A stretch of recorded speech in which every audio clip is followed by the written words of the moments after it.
In our first video, we almost pulled a song out of thin air in just about 5 minutes. The reason this is possible, to borrow a phrase from computer programming vernacular, is because GarageBand and other software like it, like Bandtrap or SoundLab, could be likened to a high-level programming language. And in computers, that means that the language we're using, this piece of software which functions as our interface between us and the computer, is very far removed from the root of what we're actually manipulating. And this is prevalent in a few ways. For one, we can make very quickly these broad global changes. Here's a little snippet of how our tune started from the first video.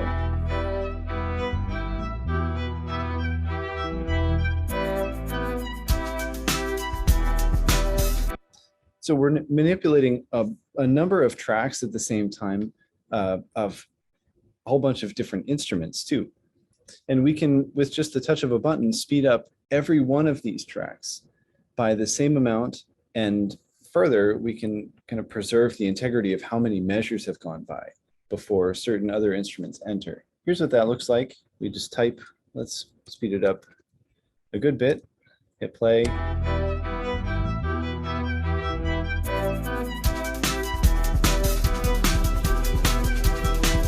We're energetic now, but we're in the same key. We have all the same instruments, and the same amount of measures went by before new instruments entered. We can even now change the key. Let's translate these notes down a little bit. Again, that was just one button.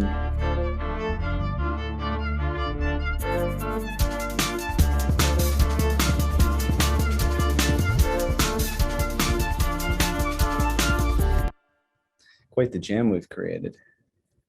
Well, these global changes are possible because of the amount of work that went into creating this piece of software. Throughout the next few videos, we're going to dive into some of the more technical details behind how sound works, how sound is captured, and how we can go about manipulating it to start to make processes like these possible. You may ask yourself why this is necessary, since GarageBand already exists, as does BandLab and Soundtrap, which means if you want to dig in and get your fingers dirty, it's very easy to jump on a piece of software and get very creative very quickly. For us creative types, it's a beautiful thing, but at a certain point, we start to run out of things that we're able to do with this amount of knowledge on the inner workings.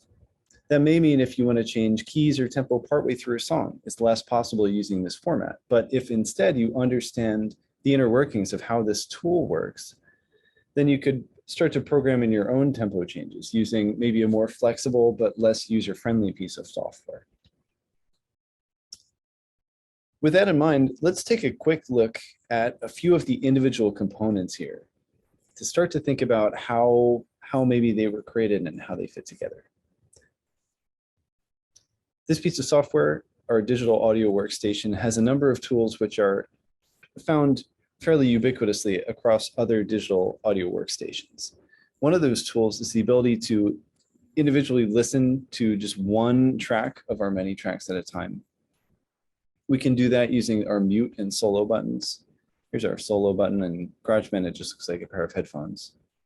I'm going to revert to our slower tempo here. Go back to where we started.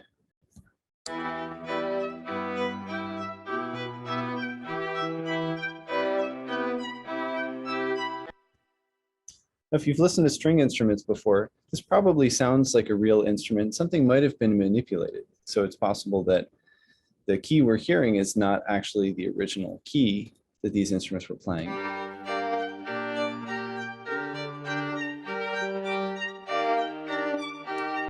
Which means that what we're hearing has already been processed in some way. Some of the other components that we drew from, however, sound less like acoustic instruments. Here's one on the other end of the spectrum. This was a pad.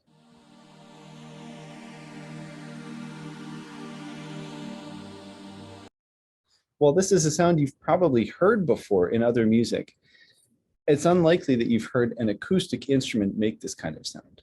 This is probably a kind of sound that was synthesized, meaning we used some kind of algorithms and probably a computer, to generate a sound that wasn't otherwise created by acoustic instruments. And then there are other tracks here, like our harmonics guitar, which are starting with an acoustic sound and then somehow manipulating it to be a little more effective. Try and listen closely and identify if you might be able to figure out what's different between this track we're manipulating and how a guitar usually sounds.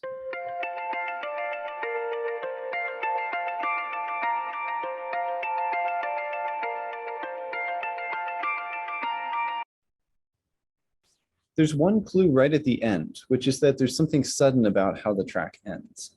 And in this case, they're using a certain effect called a delay, which is why you hear a note and then that note keeps kind of plucking itself afterwards. It's not necessarily possible with only so many fingers in a pick, but using an effect, we can quickly create this other landscape. Now, of course, when we add everything back together,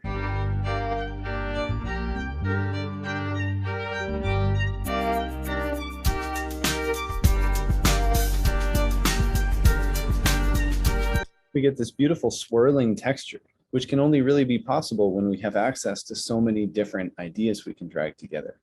So in the next couple videos, we'll start to dig into the technical detail, what sound is, how we can go about capturing sound, and then some of the processes we can use to start to manipulate our captured sounds and have them become more like these interesting and well-curated samples to which we've access through GarageBand.